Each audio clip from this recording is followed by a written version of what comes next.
This young girl killed someone, just because the shop owner asked her truth or dare and chose dare, and the shop owner dared her to set another girl on fire. And just like that, she grabbed a lighter and set her on fire. Flames swallowed her instantly. She fell to the floor, writhing, and then, she stopped moving. Before I tell you why she carried out the dare without thinking twice, drop your favorite scary movie in the comments below, and also drop which movie you want me to explain next. The entire chaos started when my best friend came up to me and decided that we go a vacation in Mexico. We were about to graduate from college, and Marky wanted to take a trip to Mexico together. At first, I didn't want to go, but then our friend Penelope showed up with her boyfriend Tyson. They kept begging me to come along, and eventually, I agreed. We went on the vacation, we had fun. On our last day of vacation, Carter suggested there was a special place nearby. Since it was our last day of vacation, everyone wanted something exciting to end the trip, so we followed him. He led us to an abandoned church. Inside, I wandered off by myself. There were old photos scattered on the floor. I didn't think much of it, it was a church, after all, so I kept walking. Then I knocked over a jar by accident, and a disgusting stench poured out. I was about to leave when Ronnie suddenly jumped out of nowhere, scaring me half to death. He'd been following me the whole time. We rejoined the group, ready to leave, but Carter stopped us.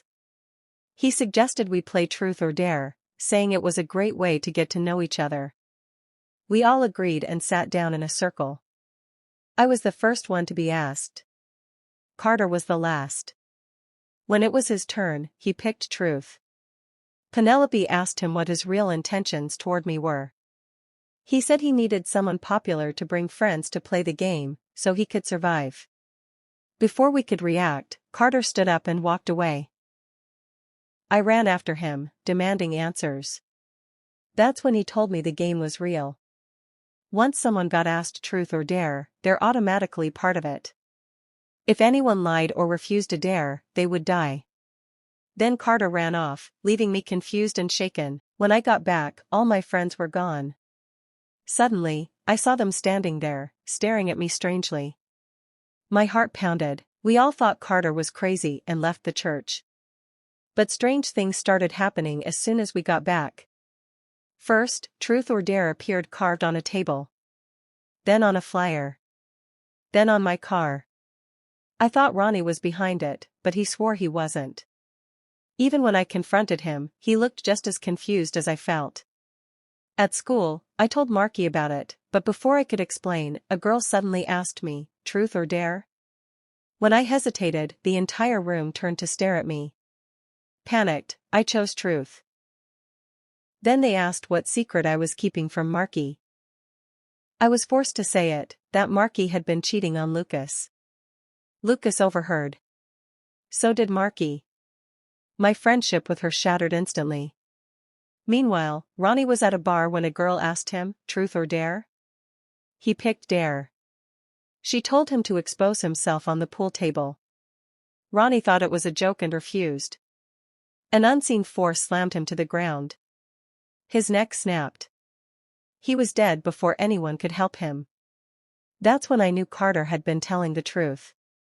I explained the rules to everyone, but nobody believed me, until it was Lucas's turn. The words truth or dare appeared on his arm, carved into his skin. He chose truth and admitted he had feelings for me. After that, things got worse. Marky was told to break my arm. She refused, until I pushed her so far she finally did it. As a result of my broken arm, went to the hospital to treat my hand. While Brad was waiting at the hospital, his father showed up. Before they could even talk much, his father suddenly asked him, truth or dare? Not long after, Brad came out to meet us. He told us he had confessed to his father that he was gay. The moment I heard this, I instantly realized Tyson was next. Tyson, who was a medical student, was in the middle of an interview when the woman interviewing him suddenly asked him, truth or dare? Tyson chose truth. She asked how long he had been forging prescriptions. Tyson lied and said he never had. As he turned to leave, his eyes suddenly grew strange. Then he grabbed a pen and stabbed it into his eye. When that didn't kill him, he stumbled toward the wall and slammed his head against it again and again. Blood flowed out from under the door. We saw it happen. Tyson was dead. At that point, I knew we had to find a way to end this game. So we started researching. Before long, Marky made a discovery. We started looking into the game's origin and found news about a girl named Giselle, the same one who had set someone on fire. It turned out Giselle was close friends with Carter. We believed Giselle must know something, so I sent her a private message. Meanwhile, Penelope was washing up in the bathroom. Suddenly, her reflection in the mirror asked her, "Truth or dare?" Penelope chose truth, but the reflection told her the game didn't work that way. Soon after, we noticed something strange.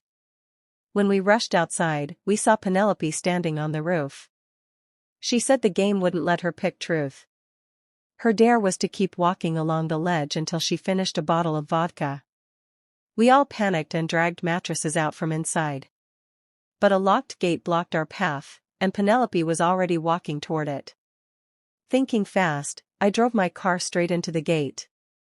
At that moment, Penelope slipped. Luckily, the others caught her with the mattress, saving her from serious injury. Just then, I received a reply from Giselle. Following the address, we went to meet her.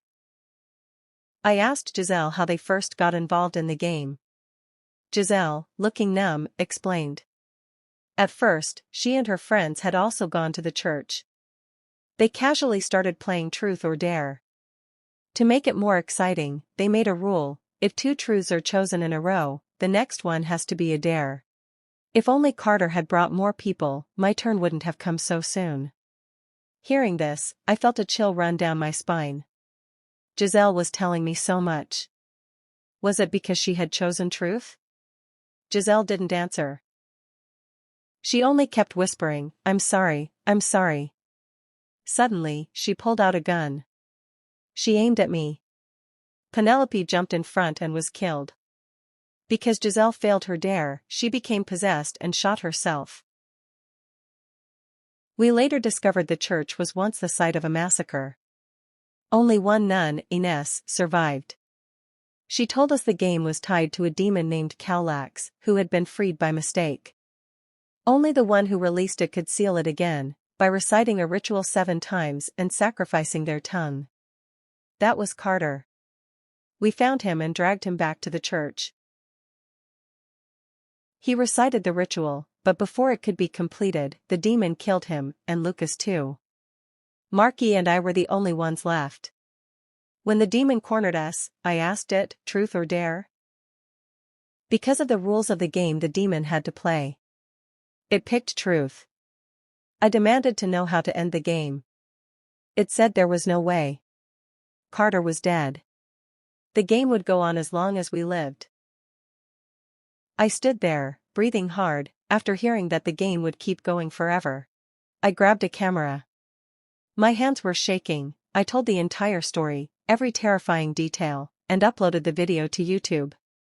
I warned the viewers about the rules. Then I looked straight into the lens and asked, "Truth or dare?" And in that moment, I knew exactly what I was doing. I was dragging them into the game, buying more time for me and Marky to live. If you loved this horror movie recap and want more spine-chilling stories like Truth or Dare, 2018, make sure to smash that like button, subscribe to my channel, and share this video with your friends so they can join the fun too.